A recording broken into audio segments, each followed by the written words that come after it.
Hey guys, welcome back. In this video, I'm going to show you how to unpublish a site on Wix. So let's get started. So as of right now, as you can see, I am the home page on my website. So there's only an option for edit site, and under the site action, you can see everything right here.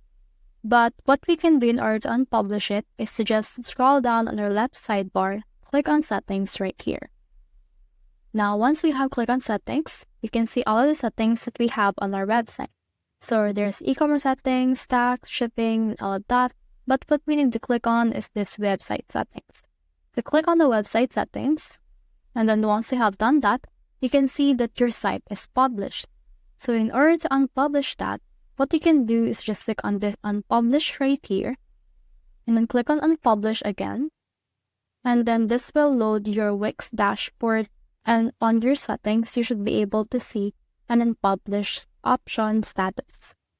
So in here, as you can see, site has been unpublished and it will now be invisible to visitors of your website. So that's the whole process. I hope this video helped you to unpublish a site on Wix. If you have found this video helpful, simply leave a like below or subscribe because it helps me reach more people. See you soon.